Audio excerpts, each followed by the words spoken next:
ဆရာမပြောတယ်ဘာမှမကြောက်ပါနဲ့ရှင်ဒီခေတ်ကခေတ်သစ်ဆေးပညာကအရန်တိုးတက်လာတဲ့အတွက်ဒီ operation ဆိုတာ minor case ဖြစ်ကုန်ပါပြီစစ်တပ်ပဲရေးကြည့်တယ်စစ်တပ်တင်းတင်းထားခဏလေးရမကြောက်နဲ့ဘာမှမကြောက်နဲ့ခဏလေးရပြီးသွားလိမ့်မယ်စိတ်ပဲအဲ့လိုလူနာသတိမလစ်တစ်ချက်နဲ့ပြန်ပြောတယ်ဆရာမရဲ့ကျွန်တော်မကြောက်တတ်ပါဘူးခင်ဗျရှင်းပြောနေမိုးရှင်ခွဲစိတ်မဆရာဝန်ပြောနေတာဒုက္ခဘယ်နဲ့ဖြစ်ကုန်လဲမသိ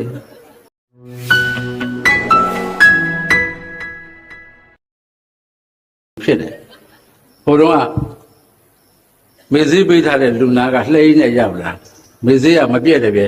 ဆရာဝန်ကလည်းခွဲစိတ်တော့မယ်လက်တွေစွတ်နေပြီဓာတ်တွေပါလေရွေးဖယ်ထားပြီဆရာမကလည်းအစင်းစစ်မယ်ဆရာမပြောတယ်ဘာမှမကြောက်ပါနဲ့ရှင်ဒီခေတ်ကခေတ်သစ်ဆေးပညာကအရန်တိုးတက်လာတဲ့အတွက်ဒီ operation ဆိုတာ minor case ဖြစ်ကုန်ပါပြီစစ်တပ်ပဲရေးကြည့်တယ်စစ်တပ်တင်းတင်းထားခဏလေးရမကြောက်နဲ့ဘာမှမကြောက်နဲ့ခဏလေးရပြီးသွားလိမ့်မယ်စိတ်ပဲအဲ့လိုလူနာသတိမလစ်တစ်ချက်နဲ့ပြန်ပြောတယ်ဆရာမရဲ့ကျွန်တော်မကြောက်တတ်ပါဘူးခင်ဗျရှင်းပြောနေမိုးရှင်ခွဲစိတ်မဆရာဝန်ပြောနေတာဒုက္ခဘယ်နဲ့ဖြစ်ကုန်လဲမသိဝိလေကြောင့်ပတ်တယ်နောက်တစ်ယောက်ကပို့ဆိုးတယ်ဆရာဝန်စီသွားတာဘာဖြစ်လဲဗျကျွန်တော်ဆရာဖင်းတင်းရှင်းတင်းဖြစ်နေလို့ဖျားချင်လားမသိဘူးအဲ့တော့ဖင်းတင်းရှင်းတင်းလောက်နေများဆရာဝန်စီမလာပါနဲ့ဗျာခင်ဗျားတို့လည်းပတ်စံကုန်ပါလေကျုပ်တော့ကျွန်တော်လည်းမနေ့အဲ့လိုဖြစ်တာပဲဆရာဘယ်လိုပြောက်တော့ကျုပ်ကတော့ရလေးတစ်ပတ်သောက်ပြီးကျုံမိမကျုပ်ဖက်ထားရတာပဲဩဟုတ်ကဲ့ပါအပြည့်ဝယ်လိုက်ပါမဆရာရဲ့ဆရာမိမဘယ်နေ့အားလဲတာပြောပါဒုက္ခပဲဆရာဝန်ကတော့ဖက်ပြောက်တယ်ထင်တယ်တခါတလေကျွန်တော်တို့ဝိလေကြောင်ပတ်ဒီပေါ့နော်ဒါတော့တိုင်းပြည်ကလည်းဆင်းရဲလိုက်တာဒါတေလန်းလို့ဆင်းရဲတော့ဘာဖြစ်ကြုံကိုပစ္စည်းကိုထုတ်ရောင်းရတယ် human resource ဆိုခေါ်တယ်လူဟာရင်းမြစ်မဖြစ်တဲ့၍ကိုပစ္စည်းကိုထုတ်ရောင်းနေရမှာပဲအဲ့ဒါအမှန်ပဲအရာဝရိယအရှိကြီးခမရပဲဈေးပေးကြည့်မလဲပေးကြည့်လေချင်းတို့ရတော့လာဆက်တာပြတဝက်လောက်တော့ရှိတယ်စစ်တောင်းကနည်းနည်းတူတယ်ဗျို့ကြည်သာပေးတော့ဖြစ်ကုန်လက်ပံပါသွားပြီပုပ်ပွားမှာခွဲစိတ်ကုန်ပြီတဲ့ဒီတဲ့နည်းနည်းပူတောင်းချမ်းလာရင်သင်္ကုတ္တရကုန်းတော်ကြီးရောင်းမဗျာဖြစ်ကုန်မှာပေါ့လက်ထက်ကပစ္စည်းထုတ်ရောင်းတာကတော့ဘယ်သူမှဆိုလုပ်တတ်တယ်သို့သောလူစီရင်းမြစ်ဖြစ်ရလိမ့်မယ်မဖြစ်ပါဘူးကြာပါပြီကျွန်တော်တို့ကနောက်ကျဘယ်လောက်နောက်ကျလဲရှေ့ရလို့မှုံတော့မမြင်ရတော့လူစီရင်းမြစ်ဖြစ်ရလိမ့်မယ်ပုပ္ပစီကိုထုတ်ရောင်းတာရွာကခင်ကျိုးတို့ရွာကပေါ်တာမေကအသက်80ကျော်သားရဲ့အမေဖြစ်မင်းဖေဒီကလေးကငါလှုပ်ရှားနေရတယ်မင်းမွေးထားတာလကားပဲဒီနေ့ပဲလုံးစီပြုတ်ကလေးစီတောင်မစားနိုင်ဘူးငါသားရဲ့အမေတလှည့်လှုပ်ကြည့်ပါအောင်အမေထွေးကနေရနှစ်ချက်အမြဲတမ်းခိုးထေတော့မေယူကြည်ကြခမရလေးရာဒါပြောနေရပဲခမရထမင်းငါလို့လားမငတ်တော့မငါဘူးပေါ့သားရဲ့ငတ်တော့မငါဘူးပေါ့ငါသားကဒီသက်ရွယ်ကြီးရောက်နေမင်းလက်တလှည့်လှုပ်ကြည့်အောင်ပါပေါ့ပကြီးကြီးလည်းနေတိုင်းပြောတော့မခံကျင်တဲ့ပစိုးတူတို့ပစိုးအဟောင်းတစ်ထည်ခေါင်းမိချုံပြီးထွက်သွားနိုင်ဝက်လောက်ရှိတော့ပြန်လာအမွှေးနှုတ်ထားတဲ့ကြက်ပြစ်ပေးရမေကိုကက်ချက်ကျုပ်ကမလုံချင်လို့နေတာအမေကအဲ့ဒါပြောတာငါသားကြီးဆွမ်းဆရှိတယ်သိတာပေါ့အေးငါသားခုတ်ချစ်ချက်သားမလေးကညကြတော့နှုတ်စီဘူး၄ဘူးထည့်ရတယ်အဲ့ဒါတော့အိုးချစ်စားရတယ်ဘိုက်ကောင်းစားပြီးအိတ်ကြတာကြပြင်းမှာထွက်သားမလေးကအိတ်မနဲ့မိုးလင်းတော့မေးရစနိုးတော့ဘောတာနှိုးတယ်ဟဲ့ဘောတာဟဲ့ကမောတာဗျာဘာတော့ခင်ဗျာဆုံးရှိသေးတယ်တို့အိမ်ကခါတိုင်းတွန်းနေကြညောင်ခံချက်ကမတွန်းဘူးနော် ဘောတာဒီဘက်လှည့်ပြီးပြုံးအမေရဲ့အမေလည်းအရွယ်ရပြီပဲတရားနဲ့ဖြေပါညံကန်ကျက်သင်္ခါရပဲလုံးစီသင်္ခါရပါနေအိမ်ကကျက်မဟုတ်လားအဲ့ဒါပဲခင်ဗျာဝင်းနဲ့တောင်ကြာပြီးမှတော့သိပြီးရောပေါ့အဲ့ဒါမင်းမင်းပစိုးတူလို့ဝက်ပြီးပစိုးကဘာကိစ္စချုံရတာတော့ကိုယ်အိမ်ကပစ္စည်းကိုအိမ်မဲ့အမွှေးနှုတ်လို့ရရတာနဲ့ကိုယ်အိမ်ကပစ္စည်းကိုရောင်းတာပြီးမဲ့ခင်ဗျာလွယ်တယ်မှမင်းနဲ့ခင်ဗျာစန္ဒပြတဲ့လူတွေအများကြီးပြတယ်ဖြစ်ချင်တယ်ဖြစ်ကုန်ကြပြီဘာဖြစ်လို့လဲကျွန်တော်တို့ပြန်ကြည့်ရင်တကယ်လဲကျွန်တော်တို့ဆင်းရဲခဲ့ကြပါလေတိုင်းပြည်ဆင်းရဲတယ်လို့ပြောရင်ကျွန်တော်တို့ပဲ့ပါသွားတာပညာနဲ့ရှင်ကျေးမှုတွေကအရင်ပဲ့ပါပါတယ်ယဉ်ကျေးမှုတွေပဲ့ပါတယ်တချို့ကပြောတယ်သမိုင်းပြက်ပြီလို့ပြောတယ်သမိုင်းပြက်ပြီတချို့ကလည်းပြောတယ်သမိုင်းပြက်ရုံဘယ်ကားလိမ့်မလဲပထူရွာပြက်ပြီပြတယ်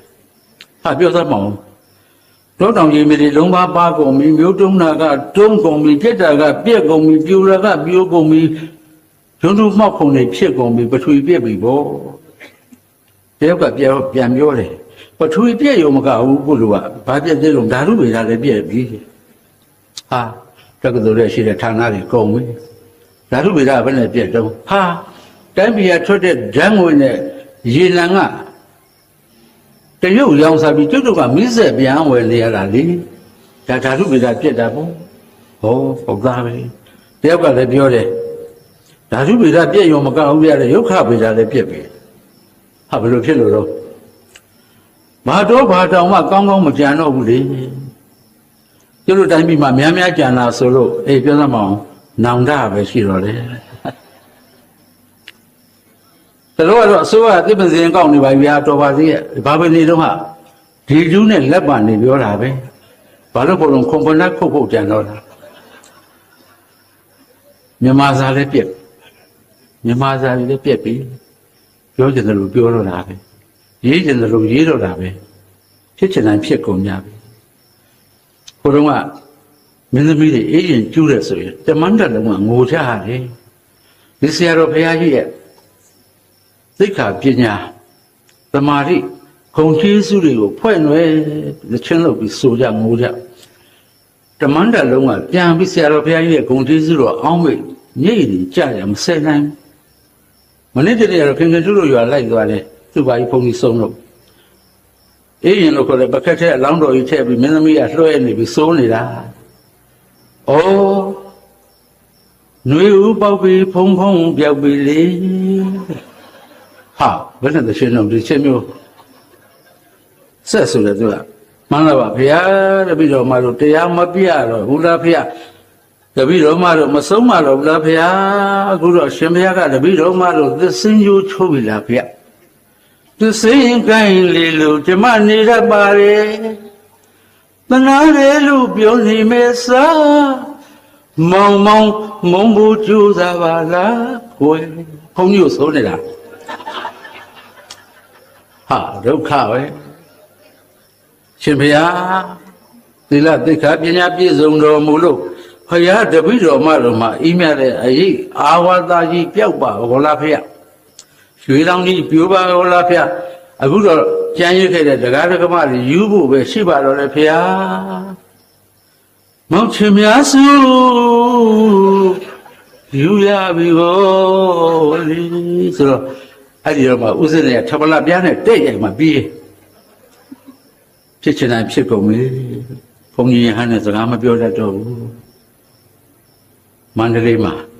ကျောင်းတက်ကြီးတွေလည်းရှိပါရဲ့ဒါပေမဲ့ယဟန်တန်ခါနဲ့စကားမပြောတတ်တဲ့အထိယဉ်ကျေးမှုတချို့ဆုတ်ယုတ်ကုန်ပြီ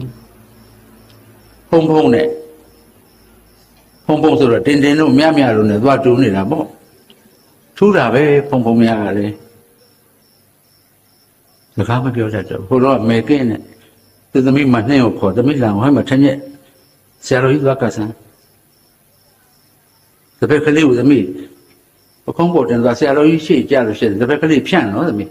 ရင်နှောင်းရတယ်သမီးဆရာတော်ကြီးဟုတ်ကဲ့ပါမေဒါ အညလေးကြီးသွားဆရာတော်ကြီးကတက်တော်90ကြည့်ဟဲ့ဘယ်သူလုံးတက်လာတာမဲနဲ့မနှင်းပါဗျာဘယ်သူသမီးလုံးနဲ့ဒကမကြီးမဲကင်းသမီးဗျာဘာတော့ထညက်ပါဗျာကန်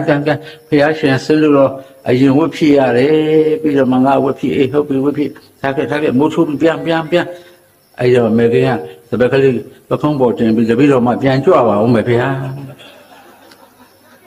ဟဲ့ကောင်မလေးဘယ်လိုပြောလိုက်တယ်တပည့်တော်မှပြန်ကြွမလို့လေဗျာဟာနင်မအေးလို့စမ်းမဲကင်းလို့စမ်းမဲကင်းရောက်လာရှင်ဘုရားခေါ်ရဆိုလို့ပါဗျာခေါ်လာဖို့နင်သမီးကအဲ့လိုပြောနေပါလားတပည့်တော်မှပြန်ကြွပါအောင်မယ်အိုးအဲ့လိုပြောသလားဗျာအဲ့လိုပြောလို့နင်ခေါ်ခိုင်းတာအိမ်ရောက်မှတပည့်တော်မှမိန့်တော်မူလိုက်ပါအောင်မယ်ဗျာနေကပူဆိုး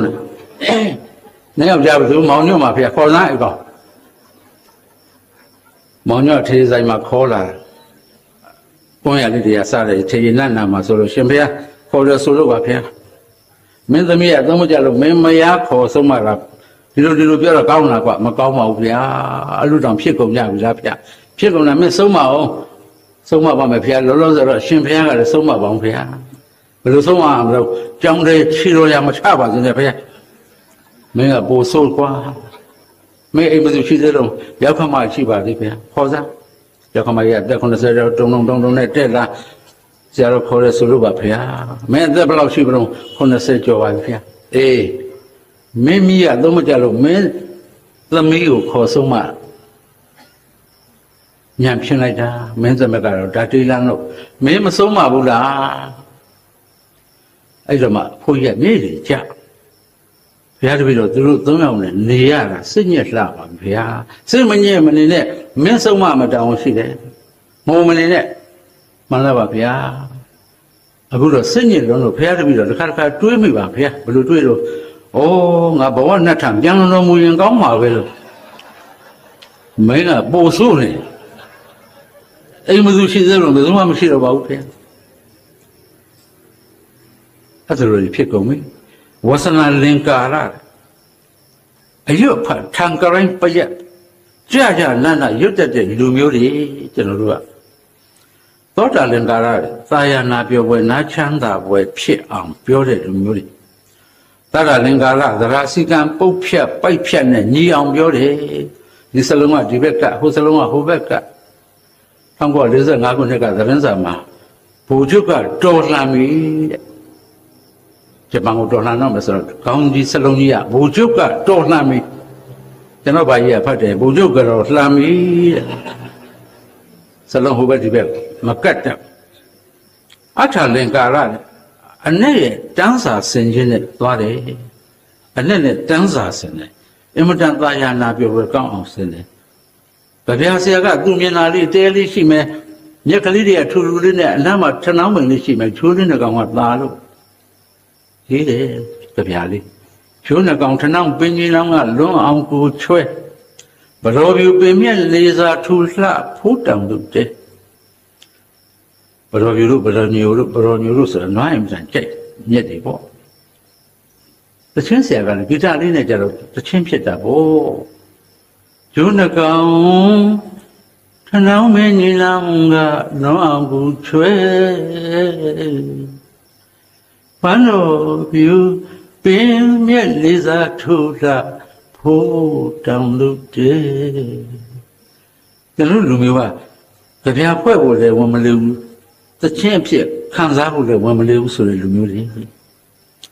အရာရာမှာကျွန်တော်တို့ကနဘေးကံရနဲ့ပြောတယ်အခိုင်နှိုင်းနဲ့ပြောတယ်ဥပမာဥပမေယနဲ့ပြောတယ်ပုံတူပတ်စနဲ့ပြောတယ်စကကိုးစကကားနဲ့ပြောတယ်သင်္ကန်းသူတို့အမေဆိုရင်အမတန်စကကိုးစကကားနဲ့ပြောတာပေါ့ရှင်းတော့သူတို့ရွာလိုက်တော့ဖိတ်စာလေးလွန်ခဲ့တဲ့နှစ်ပေါင်း40လောက်ကဖိတ်စာလေးအတုပဖိတ်စာကျွန်တော်ယူလာခဲ့တယ်ဖတ်ကြည့်တော့တသိအကျော်သမားတော်များနဲ့ကုသရီမျောပူဇော်ညောင်ထောက်နံလျောက်ငါးလွတ်ငှက်လွတ်သက်ထားဝါဒရာခင်သွတ်သွင်းခေါ်စာမအုံနာမသေးဩဇရာတိုက်ကျွေးကြလဲသူငါကစလွန်ဆံမရသည်မရဏမင်းသူ့လက်ကျွင်းသို့သက်ဆင်းခရာကြရောက်ပါသောကြောင့် အနိစ္စသာသာဝရယုံလုံးပြသည်ဖြစ်၍ကျွင်းကြံသောကလာပယုတ်အကြံကိုသုတ်သာမှာသဟာယတစုနဲ့ဇာပနာပြုမိဖြစ်၍ဖိစ္ဆာရတဲ့လူကရောပြီးလိုက်သေးလိုက်ချင်စိတ်ပေါအောင်ကောင်းရှိတော့အင်မတန်ကောင်းတာကိုကျွန်တော်တို့လူမျိုးတွေကမညံ့ဘူးအင်မတန်မညံ့ဘူးအခုတော့ကျွန်တော်ပြောသလိုပြက်ကုန်ပြီရှင်းတော့အိုင်ရင်းနေတောင်မလေးအိမ်ကိုတောင်လေးတွေကလူပြိုတွေကဝိုင်းတော့အကိုတွေမောင်တွေကဒီကောင်အိမ်ပေါ်တင်ထားချစ်တဲ့သူငယ်လေးသငယ်ချင်းကောင်းရောင်းမလို့လေငါ့ကိုကွယ်အမေကြီးနဲ့ဘာကြီးဖြစ်လို့အိမ်လေးကြောင်မှာစူးတွေချလေဖြစ်နေငါမှစစ်စုံလှေကကုံမှာဂလုံမောင်းကြောင်စောင့်တော့တယ်လှေကဦးမှာဘလူးမောင်းကြောင်စောင့်တော့တယ်လှေကကြီးမှာစူးလေမောင်းကြောင်ကျေးတော့တယ်အိမ်တိုင်းတိုင်းမှာနရိုင်းမောင်းကြောင်ခြီတော့တယ်ထရံကြားမှာဓာသွားမောင်းကြောင်စိုက်တော့တယ်အိမ်ကျန်းကြားမှာအသွားမောင်းကြောင်ထားတော့တယ်အိမ်မိုးခေါင်လှမ်းဆောင်မောင်းကြောင်စိုက်တော့တယ်လေကဦးမှာဘလူးမောင်းကြောင်စောင့်တော့တယ်လေကကုံမှာဂလုံမောင်းကြောင်စောင့်တော့တယ်ဆိုတာဒီစာရီတွေကတွေ့တဲ့ရှေးမြန်မာကြီးတွေရဲ့အလေအထတွေ့ရတယ်ဗကံသမထိခေတ်ကစီးဆင်းလာတဲ့ယုံကြည်မှုထဲမှာအင်းဝညောင်ရမ်းစကိုင်းကုန်းပေါင်ခေတ်ထိဂလုံအင်းတို့ဘလူးအင်းတို့တရမပါတဲ့ဘီးအခရာနဲ့ဂလုံရုပ်ဘလူးရုပ်များရေးစံပါနဝအင်းခံနဲ့အင်းဂလုံရုပ်ကိုမှန်းကန်စက်ကူပေါ်ချအိမ်စကားမှာကတ်ထားရင်ဘယ်လိုသခိုးမှမလာနိုင်ဘူးနောက်ဖေးကခိုးရင်တော့မတတ်နိုင်ဘူးပေါ့တူးကြီးတဲ့တူးကလေးတဲ့ဘလူးရုပ်နှစ်ရုပ်မန္တန်အုပ်အိမ်ကဦးမှာတစ်ဖက်တစ်ချက်မြုပ်ထားတာဘလူးမောင်းကြောင်စောင့်တော့တယ်အောင်မလေးဒီခေတ်အင်တာနက်မှာကြပြလေးတစ်ပုဒ်တွေ့တာဒီအိမ်ချင်းတစ်ပုဒ်လုံး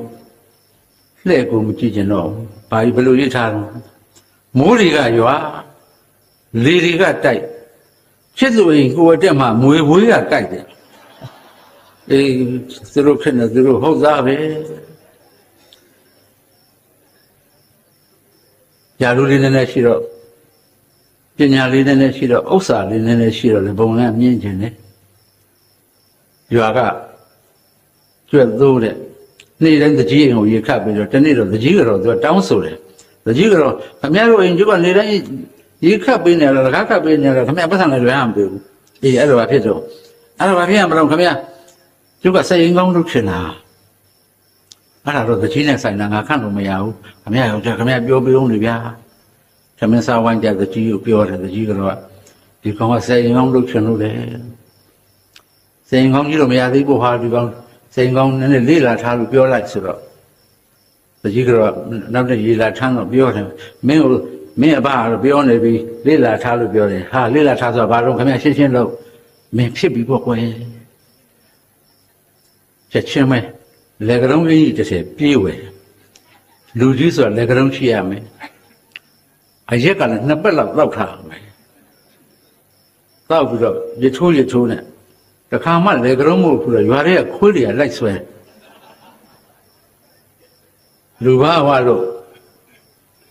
ခါရင်ကျွတ်သုံးမဟုတ်ဘူးကွစိတ်ရင်ကောင်းဖြစ်သွားပြီခွေးတွေဘယ်နဲ့ထိုးတော့ပြေး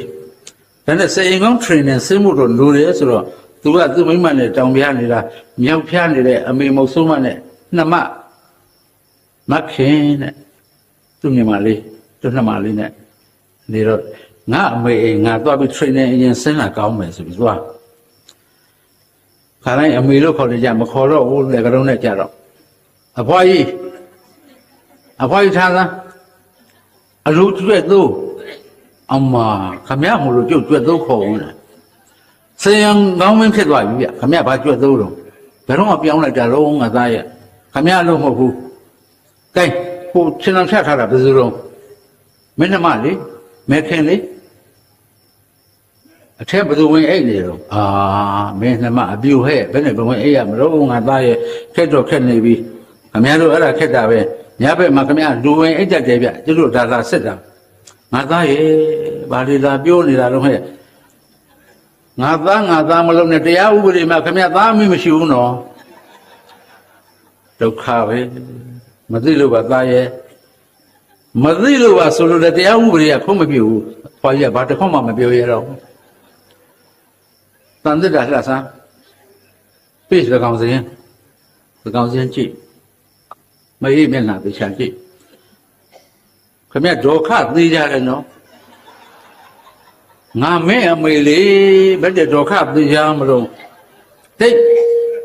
ဒေါခအဖေဥပ္ပမင်းဖိုးလေဘယ်မှာတော့ကိုဟုတ်တော့သိပါဦးလားမင်းပဲတင်ကြိုင်ထမ်းချတာလေသိတာသိကြရဲ့လားဟုတ်တော့မင်းသွားတူးကြည့်ပါဦးကွယ်မဟုတ်တာမပြောနဲ့နော်မဲခင်အဖေဒီထဲမှာတွေ့တော့900ကျော်အေးလေမင်းအဖေလေကျုပ်ဖေ900ကျော်ဟုတ်လို့လားဟုတ်တော့ငါဒီတလင်းရှိတာပါတော့အဲ့ဒါမနှင်းနဲ့မင်းနဲ့မောင်နှမဆိုတော့900ကျော်ကမင်းအဖေမနှင်းအဖေပေါ့အခုပဲသွားလို့900ကျော်ဟုတ်တော့သူလည်းသိပြီလေမင်းဖို့လည်းသိပြီလေခမရလည်းမအေးပေမဲ့ကျုပ်ကသိချအောင်မရသေးတယ်ဗျဒီရွာမှာသိပြီပြောပြီဟိုရွာမှာဓမြတိုက်နေတော့ဘယ်နဲ့လုပ်သေမတော့ဘယ်နဲ့လုံးဓမြတိုက်ပါမောင်သားရဲ့နေုံညနေကခင်ဗျားတို့အိမ်ကစွညာနဲ့ပါတော့မင်းနှမလေးရေသွားခတ်တာမိုးကြီးချုပ်လို့ပြန်လာတဲ့ခေါင်းကိုဒေါင်းဆိုခောက်လိုက်ရတော့အောင်မပေါ့မှတ်လို့ခင်ဗျားအဲ့ဒါလက်ရောက်မှုဗျဟဲ့ကောင်မလေးအကိုမလုံးနဲ့အချင်းဖြစ်ပွားစဉ်ကနင်ပင်နားမှာရှိတယ်ပြောသားညာလူလေးနည်းနည်းရှိတော့လူတွေလည်းယူကုန်ပြီထားပါတော့နော်ဖြစ်ချင်တိုင်းဖြစ်ကုန်ပြီဟုတ်ပြီကျွန်တော်တို့ဆင်းရဲတဲ့တောစုတောင်သားဘဝကလာခဲ့တာပါရေကြီးကရှာမိုးကပါရှားပင်ညုံမြတောလူထတဲ့ရွာကပဲနေဝင်းမြင့်လို့ကြီးခဲ့တာပါမကြီးတော်စီတော်ဓာတ်တော်သမင်တော်ဂန္ဓာယတော်ရှားဆောင်တော်စူးပြူတော်စုမဲတော်ချောင်းပေါ်တစ်ခုသဲဖြူဖြူနဲ့ကြီးရတာပါပဲချင်းရတချုံခန်းတချုံကင်းပုံတသည်ကြီးရသေးနဲ့ကစားခဲ့ကြတာပါပဲဓမ္မပင်လမ်းမြတ်ဆောင်တန်လှဲလန်းဤမြူကြီးနဲ့ဖုန်ဒီလုံးဆွေရကုန်းယုံဟရဟသဲတော်မတွေကကျွန်တော်တို့ယုံထခဲ့ရတာပါမြခန်းဆက်ဆက်လျှော်ဖဏနဲ့တန်လျက်ရိပ်ဈေးပဲရိပ်မှာစိတ်ကြောင်းသမားနွားကြောင်းသမားဘဝနဲ့ကျွန်တော်တို့ကြီးခဲ့ရတယ်သစ်ပင်ပုပြက်လူပုပြက်တို့ရေငတ်စာငတ်ပညာငတ်တို့ခစ်ကနှိမ့်ဆက်ငွေနှိမ့်ဆက်လို့မိုးကနှိမ့်ဆက်လေနှိမ့်ဆက်လို့နှိမ့်ဆက်သမျှခံခဲ့ရလဲခံမှမသိငုံတီတီနဲ့နေဝင်းမြင့်လို့ကြီးခဲ့ရတယ်သို့သောကျွန်တော်တို့မှာတစ်ခုပဲရှိတယ်အမေကကျွန်တော်တို့နှလုံးသားထဲထည့်ပေးနိုင်လားသရသီလသုဒ္ဓစာကပညာဟိရိဩတ္တပနောက်ဆုံးနှစ်ပါးဖြစ်သောလောကကိုစောင့်ရှောက်သောမကောင်းမှုလုပ်ရမှရှေ့ရလိမ့်မယ်သားကြီးမကောင်းမှုလုပ်ရမှကြောက်ရလိမ့်မယ်သားကြီးလို့အမေဒီနှစ်ခုပြောနိုင်တယ်ကျွန်တော်တို့ယင်ထဲမှာလည်း national identity လို့ခေါ်တဲ့အမျိုးသားဇာတိဥပဒေလက္ခဏာကကျွန်တော်တို့ရွာဦးကျောင်းကရခဲ့တာအမေစီကရခဲ့တာအဖေစီကရခဲ့တာဆရာစီကရခဲ့တာပတ်ဝန်းကျင်စီကရခဲ့တာသို့တော့များမဟုတ်ပါဘူးကျွန်တော်တို့ခေတ်မှာဘာမီဒီယာမှမရှိပါဘူးရွာရှိပဲထွက်သွားလိုက်တော့ပုတ်ပါတောင်ညွန့်ရွာအနောက်ပဲသွားတော့မုံချောင်းမှာရေစီးနေတာဒါကျွန်တော်တို့အမေနဲ့သွားတဲ့အခါအမေသင်ပေးတဲ့သမိုင်းနဲ့အမေသင်ပေးတဲ့ပထဝီကျွန်တော်တို့မှာများမရှိတော့လည်းပဲကျွန်တော်တို့ဘာတွေရှိသလဲအမျိုးသားဇာတိဥပဒေလက္ခဏာကျွန်တော်တို့ရခဲ့တယ်မနေ့တနေ့ကပဲကျွန်တော်တို့မန္တလေးကချမ်းသာတဲ့သမီးကတောကမအေးခေါ်လာတော့ဟိုဘက်မှာမအေးကြီးကမပြောဘူးကျွန်တော်တို့ကမြင်နေရတယ် The older you are the less you know မင်းကြီးလာပြီလားကြီးလာပြီဆိုမင်းမသိတာများလာပြီမြို့ပြကမသိတာတွေကများလာတော့နောက်သူ့ရဲ့ identity က crisis ဖြစ်လာတယ်မြို့ပြမှာသူနဲ့နေလို့မရဘူးအလားချိတ်ဖြစ်လာပြီတော့မှပဲသူနေခြင်းနဲ့လူမှာ crisis အချက်တည်းနှမျိုးရှိတတ်ပါတယ်တစ်မျိုးက moral crisis ကိုကျင့်တရားအချက်တည်းနဲ့ identity crisis မိမိကိုမိမိလူဖြစ်သိမှတ်ပြုခြင်းအချက်တည်းရှိတတ်တယ်ဒီဖွားရတနေ့မပြောဘူးမြေကြီးကိုတုံးနဲ့ချစ်နေတယ်ကျွန်တော်သိတာပေါ့ ညီတို့မျိုးမှာအမေမပြောပါဘူးအေးလို့သူပြောနေတယ်ငါနာမည်ခေါ်ရင်တော့ငါကကြဲကြဲမထူးဝဲမှာတော့ညီတို့မျိုးမှာငါဘာလုပ်ရမလဲဖြစ်ကုန်ကြပြီတာလန်းနဲ့ကွာထတော်တွေကရှားတော်တွေဝိုင်းထီဝိုင်းတယ်လို့ဝိုင်းတဲ့ငါရွာငါပြန်ဖို့ပါသမီးရဲ့ဖြစ်ကုန်ကြပြီရွာရိုးမှာတမာလန်းရွာပြင်မှာထနောင်းရှားဆောင်တဲ့ငကုံးကောက်မိုးနှံပင်စူးစိမ့်ပေါက်တဲ့ရွာငါပျော်တာလေးဘက်ချနိုင်ရန်လဲမှာလေးဘက်ကြောင်မိကြောင်လေးထည့်ထားတော့ bio clock လို့ခေါ်တဲ့ဇေဝနာယီကသူကရက်နေတာတော့မှာတော့ပိုရွက်ခုလိုက်ဒီရွက်ခုလိုက်နေရောင်ကြီးကကြားလိုက်ပုံနှွေးနေတဲ့ရေတဲ့ဖြတ်ပြေးလိုက်ဖဏမပါလိုက်သဘာဝကြီးက naturally healing လို့ခေါ်တယ်သဘာဝကသူ့ကိုစိတ်ကူပေးနေတဲ့အတွက်သူကအမြဲတမ်းတန်တန်မာမာရှိပေမဲ့ဒီလေးဘက်ချအခန်းကျန်းလေးထဲမှာထောင်သားလိုနေရတော့တပိန်ပိန်တလိမ့်လိမ့်ဖြစ်လာတယ်ဒီ crisis တွေဖြစ်လာတယ်ကျွတ်သားကြောင်သားဖားသားပရသားပွေးသားလိတ်သားထရေကားနဲ့လိုက်ဖက်ချက်ကြရင်ကောင်းတာပါပဲသမီးရဲ့ငါရွာမှာငါစားတတ်ပါလေထောင်းပြီးမှကြောပြီးမှထောင်းဆွေစလောင်းမျိုးစလောင်းအိုဟောင်းလောင်းနေပြီမဲ့ငါစီဟင်းတစ်ခွက်တော့ရောက်ပါတယ်ငါသားတွေငါခေါ်ရွာဆောင်မလို့ပေါင်းတော့ငတေငဝက်ငကြွက်ငမောင်းတောခေါင်ကောင်မှာငါသားတွေဒင်ငမော်တွေကြီးပါတော့နွားလေးမှာခွေးရံလှဲတန်ကတချောင်းချောင်းဖုန်တွေကတထောင်းထောင်းနွားမောင်းရင်တေးတံပေးအမေကတွန်တေးကမောင်သိမ့်တံမှကြိုက်တာဖြစ်ကုန်ပြီဒါကြောင့်ခုနတန်ကြီးပြစ်ချင်ပြစ်ကြောက်စစ်ကုန်းမုံမှာလဲမီးတို့စီမထိုးတော့နကြိုးကြီးအေးသည့်နဲ့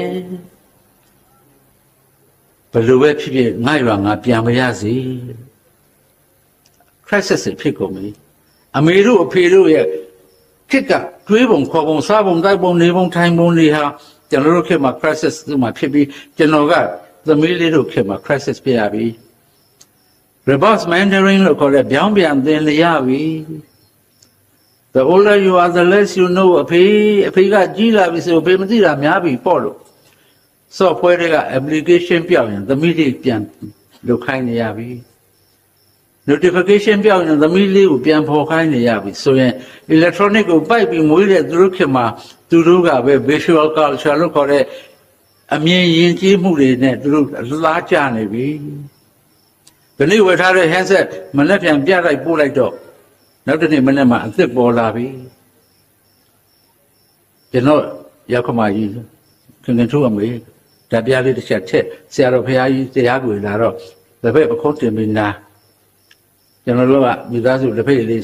ထွက်တော့တကယ်ချင်းလာခေါ်လိုက်သွားမျိုးလေးပါသွား3 နာရီထိုး4 နာရီလောက်မှပြန်လာအမေကတရားနာတော့အမေ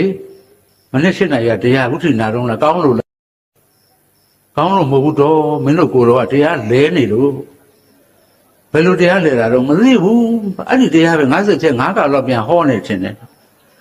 အမေဂျာပြဆိုဆုံးသွားအစပြန်လာတာဩ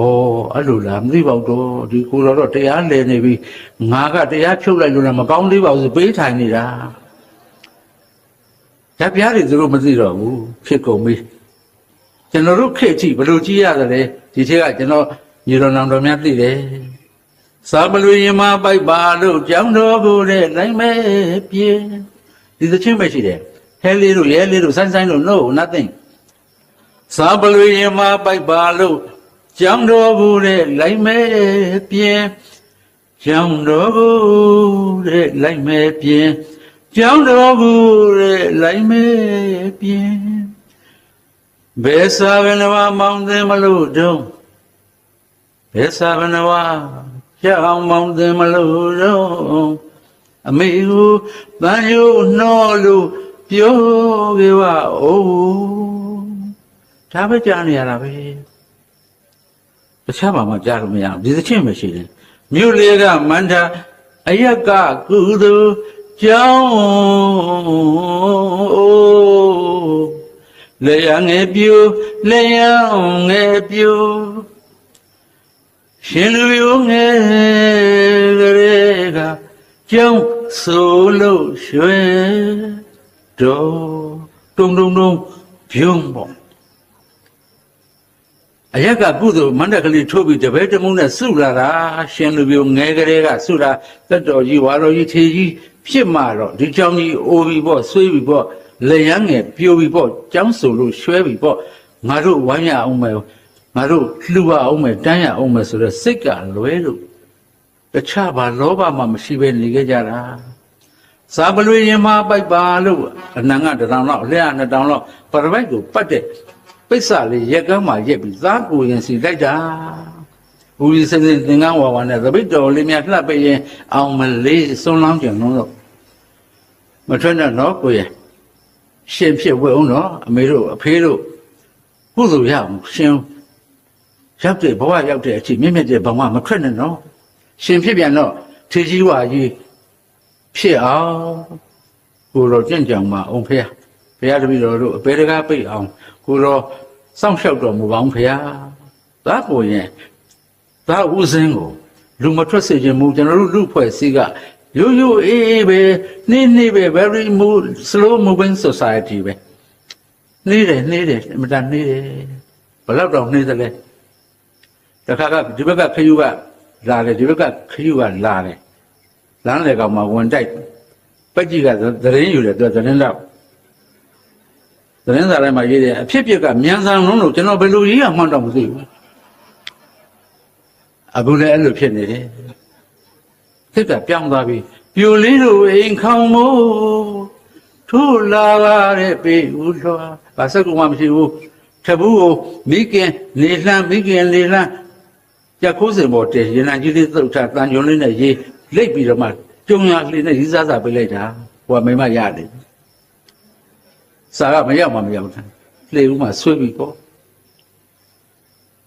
အမတန်စာတဲ့ပြည်တွေကကျွန်တော်တို့ရှေ့ကဘဝတွေတွေ့ရတယ်ဘုရားငုတ်တူရောင်တော်လွတ်မှပုံတော်စင်ဝတ်ကြပါစို့မောင်ကြီးတော့အောက်ပြေဆုံးလှေတော်ထိုးပိုးမှလိုက်မယ်လေးလေးရကန်းရပစိုးချီပစိုးကြီးနဲ့နေရတာစိတ်မချမ်းသာပါဘူးတော့ကျုပ်ကလေဟောဒီ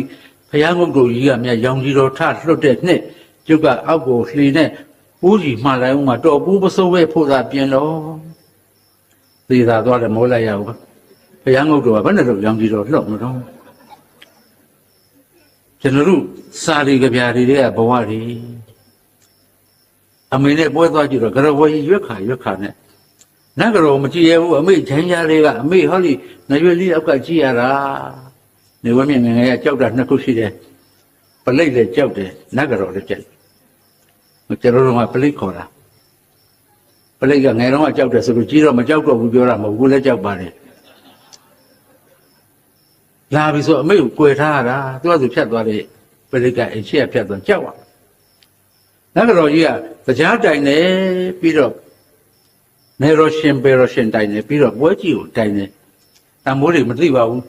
အရွယ်ရောက်လာတော့မှအိုးတို့လူမျိုးကစနစ်ရှိပါလားတရားကိုတိုင်နေတရားသာသနာရောက်ပြီတဲ့မကောင်းသူပယ်ပြီးကောင်းသူကဲမတဲ့ငါးပါးသီလပြည့်စသည်ငါးပါးသီလခါဝပစုကဲ့သို့မြဲကြကိုယ်ဇနီးပေါ်သစ္စာရှိကြကိုယ်လင်သားသစ္စာရှိကြတလင်တမယာစနစ်နဲ့နေကြလို့နတ်ကတော်ကစင်ဘောကဆုံးမတာတရားမင်းတိုင်တာဒါပေမဲ့တရားမင်းပြန်ကြည့်တော့လေသူကမဟုတ်ဘူးမေရုငယ်မဘဟုမြင့်မို့ထိပ်ပန်းဝိဇယံကသူဇာနန္ဒစိတ္တရာနဲ့စိတ္တဓမ္မမိဖုရားအပေါင်းထောင်သောင်းမကငါတရားမှာသူကြယူထားလိုက်တာအများကြီးအဲ့လိုလည်းမဟုတ်သေးဘူးလေနော်နတ်ကတော်ကဆိုတယ်မျက်နှာရှိထားတဲ့ထားပြီးဆိုတာပေါ့ရွာတော်ရှင်နေတော်ရှင်တိုင်တာပေါ့သုံးလင်ငယ်မှာမရွယ်ပွဲစုံကျင်း၍ထမင်းမနောငါပြောနဲ့သဘောဖြူစင်ကျွန်ုပ်ကတင်းစီရင်ထုံးကမဘာလာဟုတနာရဲ့ခံနန်းဆောင်တဲ့သခင်မြို့ရွာကိုပိုင်အုပ်ဆိုးပါတဲ့မြတ်မျိုးရှင်မြို့ရွာကိုပိုင်အုပ်ဆိုးပါတဲ့မြတ်မျိုးရှင်ဆိုတော့ခါရကအုံထလို့ခါရဒီရက်ွက်အုံထလို့ပါတော့တာပေါ့မြို့ရွာကိုပိုင်အုပ်ဆိုးပါတဲ့မြတ်မျိုးရှင်မြို့ရွာကိုပိုင်အုပ်ဆိုးပါတဲ့ မြမျိုးညီလာငွေနာနန်းတောင်ကြီးရှင်ဥသုံးချိန်တင်မင်းလင်းဖြင့်ကြောနန်းနန်းရေကုန်းစင်ကကြီးတော်ရှင်ကျွန်တော်မျိုးလေယာ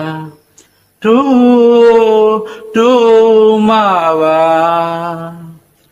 အတူလေးရဲ့တဲ့ဒီသချင်းပဲရက်ွက်ထက်ကနတ်ကတော့ဒေါ်စရင်နဲ့တက်က80ကျော်ဘာမင်းသမီးမှမလောက်ဘာစမှလည်းမလောက်ဒေါ်စရင်မင်းသမီးလောက်ကြည့်ရတာသလုံးလေးတမာတိလေးလောက်နဲ့အသက်က80ကျော်နှစ်သက်ဖြူလေးဖွင့်နေအောင်လေးမသိကလေးတော့ကိုကြီးကျော်ကြက်တိုက်ဖို့ညအိမ်မက်မက်တယ်ဆိုတော့အမေကချွေးကန်လေးကနှစ်ချက်ထုတ်ထားတယ်အမေချွေးကန်ကတိုက်ကြည့်ကြီးချိတ်ထားတာကြီးခိုးလို့ဘယ်တော့မှမရအောင်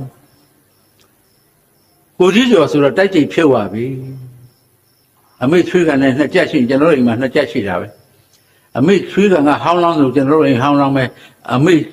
ဟာဒီချွေးကန်ကကံဘောဇပါမယ်ကျွန်တော်တို့ကမောလဆာမိုတမလောက်ပြပါလားအမေဆိုအောင်မလီခောက်ဆိုပြီးတော့တမတ်ကြီးတောင်လန်းကသားရဲ့မကြံကြီးမစီရပြောတာနတ်ကြနှစ်ချက်ထုတ်ထားပြီအစိုးရအာမကိုကသားရဲ့တဲ့နတ်ကအာကိုကသေးတယ်သူလည်းသူ့တွေးခေါ်နေသူ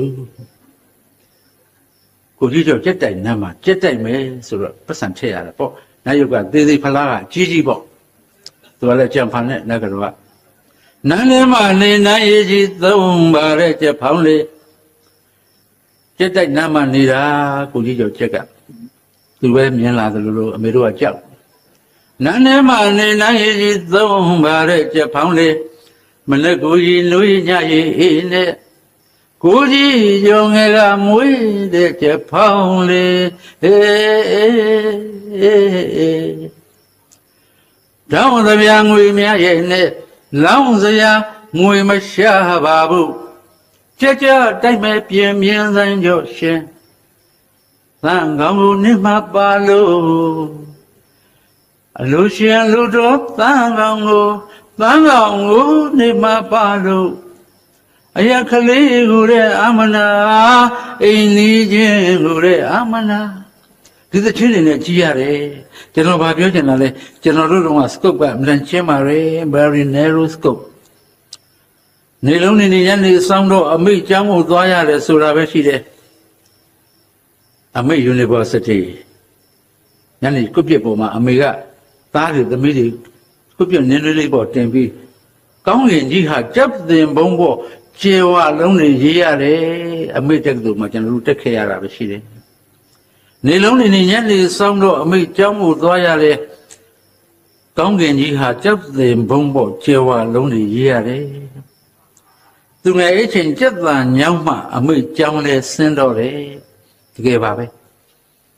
အမေကကျွန်တော်တို့ကျောင်းကပြန်လွယ်ကလေးကိုယူကြည့်တယ်ကြက်ချီကများတွေ့ရင်ငိုတာပဲစာမတတ်ရှာဘူးသို့သောကြက်ချီခတ်ဒီမကောင်းအမေသိတယ်အဲ့ဒါအမေကိုပြောပြတယ်အမေအမှန်ကြည့်ရတယ်လို့တစ်ချောင်းရတာတစ်ချီကနှစ်ချောင်းရတာအမေကျွန်တော်တော်လို့ရတာဆိုတကယ်ချင်းရှာတယ်သိသာသွားရောမသိသွားရှာပါဘူးတောင်းမဲ့မိခဲ့တည်းရဲ့နေဝင်းမြင့်ဘဝမှာတစ်ချီခတ်တယ်ကြီးပါပဲအမေကပြောသွားတယ်ငါသားတဲ့အမေနဲ့သားဘာလို့တန်းကစားလဲအလင်းဆုံးတည့်ကိုရှာစမ်းနဲ့အလင်းဆုံးတည့်ကိုရှာစမ်းအမေတွေ့ပြီမရဲ့ဟောဒီမှာသူ့ရဲ့လင်းတာရှိသေးတယ်ငါသားရဲ့ကြည့်ပါအောင်မင်းကပြင်းလိုက်တာလေဘင်းလေးများလှည့်ပါအောင်လှည့်တော့တွေ့ပြီမရဲ့ဒီမှာသူ့ရဲ့လင်းတာရှိသေးတယ်အမေကအလင်းဆုံးတည့်ရှာခိုင်းတာကြီးမှသိတယ်ငါသားတဲ့မင်းကိုယ်တိုင်ကဘယ်တော့မှအလင်းဆုံးတည့်ဖြစ်မဲ့ကောင်မဟုတ်ဘူးသို့သောမင်းကအလင်းဆုံးတည့်ပဲကျင်လဲတော့သိရလိမ့်မယ်အမေကအဲ့ဒီအလင်းဆုံးတည့်ကိုမင်းဝန်းရံတတ်ရလိမ့်မယ်အမေကပြောသွားတယ်ကျွန်တော်အခုတော့အလင်းဆုံးတည့်ကိုသိပါပြီအမေကအမြဲပြောတယ်သုဏသမ္မမင်းသားလေးကမိကသံမရာမြေကမ်းပါမှာဒုက္ကုလနဲ့ပါရိကမိကိုဖောက်လှုပ်ကျွေးတယ်သားရဲ့သားလည်းကြည့်တော့လှုပ်ကျွေးနော်သားမျက်စိမမြင်ရှာဘူးသားရဲ့တတိခုကျွေးတဲ့ရေးရန်ကတ်တယ်ရေချိုးကတ်တယ်ရေချိုးပေးတယ်ခြေသားလက်သေးလေးလှီးပြီးတော့သုဏသမ္မမင်းသားကချ ရွှေစင်းလိုဝင်းပါလုံးလို့သူ့ဝဏရှာကုမာရမင်းသားခေါ်တယ်သူ့ဘေးမှာလေရွှေသမင်လေးတွေကအကောင်900လောက်ရှိတယ်သူ့မျက်နှာပဲမော့ကြည့်နေတာလိမ္မာလိုက်တဲ့သူ့ဝဏသာမမင်းသားသာရွှေစင်ကငါတို့အားကိုးရလိမ့်မယ်လို့ရွှေသမင်လေးတွေကပြည့်တဲ့တော်အမေသိတဲ့ဆုံးမနေပါပဲတနေ့တော့သားရေသွားခတ်ကြတော့ကြည်တော့တွေနဲ့အလေကကျိုးလေးနဲ့ဟောဘယ်ပင်ပေါ်ချီပေးရင်သမင်900ကရေတွေတည်ကြတယ်လူလူပြောပါကြတယ်သုမနာသမမင်းသားလေးကိုစကြတယ်ဝင်ခွေရတယ်သွားရင်းနဲ့ပိလိယခမင်းနဲ့တွေ့တဲ့အခါစိတ်လူတဲ့မြားနဲ့ပြစ်လိုက်တာလက်ဝဲနံတောင်းကလက်ရနံတောင်းမြားကဖောက်ထွက်ပြီးအလိုဖယားဆိုပြီးမိကတမ္ပရာမြစ်ကမ်းပါကပေါ်သွေးစိမ့်ရှင်းနေတပေါက်ပေါက်ကျပြီးလဲကျသွားတော့သမင်လေးပြေးတယ်ထင်သလားတဲ့သုံးထဝမ်းလိုက်တယ်တဲ့သူတို့ချစ်တုံးကလည်းသူတို့ပဲတဲ့အန္တရာယ်ရှိပြီဆိုတော့လည်းထွက်မပြေးဘူးသုံးထဝမ်းထားတယ်ငါတို့ပြစ်ချင်တယ်ပြစ်ပါစေတော့နောက်ထပ်ဝင်လာတဲ့မြားငါတို့ထိရင်ထိပါစေတော့ဒီလိုစစ်ချက်နဲ့နေကြတယ်ဆိုရင်လောကမှာငါသားတဲ့အလင်းဆုံးကျယ်ကိုငါသားရှာရပါစေရွှေသမင်လိုစစ်ချက်မျိုးနဲ့ဝန်းရံတတ်ပါစေလို့အမေကအမြဲတမ်းပြောလို့ရှိပါတယ်